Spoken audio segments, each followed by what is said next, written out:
The right to justice is an inalienable right of every citizen of this country. But for daily hustling in a bid to earn a living, some pay less attention to these and other rights under the law as enshrined in Section 36 of the 1999 Constitution. You have a right to life.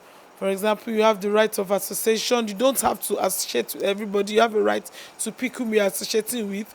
You have the right to freedom of speech.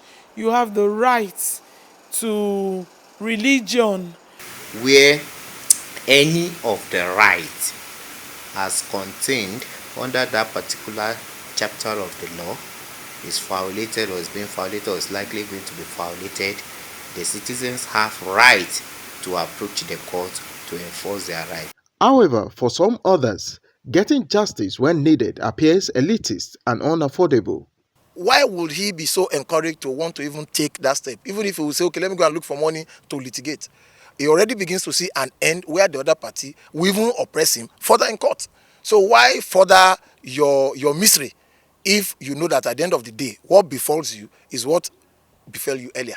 Justice cannot really take up if it is not someone that is very big as a particularly or having much with him. Human right has been abused in this country. There's just nothing. So if it is not criminal, even in civil matters, people will just say, let's leave it to God. God will judge because of the delay in attaining that kind of redress. Lola Way is a human rights activist who helps victims of all kinds of abuse to get justice. As much as she is ready to help them out, she gets frustrated when victims turn down her offer to help due to cultural bias and fear of stigmatization.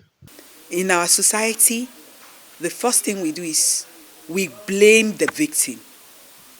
And when the victims also summon up courage to speak up, what we also do is put obstacles on the way of the victim in form of threats, in form of making them a laughingstock in the society.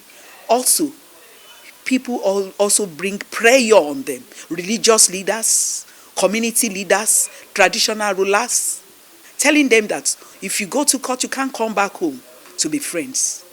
The view from lawyers is that the narrative in the judicial system of Nigeria is evolving positively as people whose rights have been trampled upon can now seek redress in the court of law and get justice in no time. Our court system is evolving every day.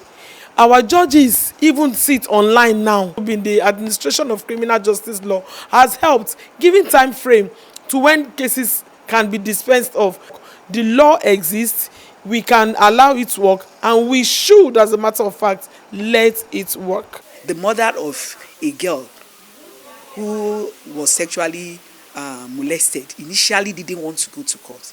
By the time she gave evidence and she saw that the court seemed to be on her side, she was happy.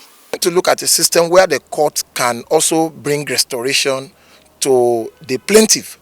Now when this happens, people begin to see the court as the last hope where they can actually get justice and get restoration. So for me, it's about integrity. It's about overhauling the system. I think enlightenment and education orientation can assist people to know that not all cases drag for so long. To attain the much desired socio-economic, political development, stability, and build people's trust, especially the common man in the justice sector, people are advocating that government encourage an effective and efficient justice system, which will establish and guarantee the maintenance of laws and regulation and ensure speedy dispensation of justice without fear or favor. In Osogbo, Femi Afariogun, NTA News.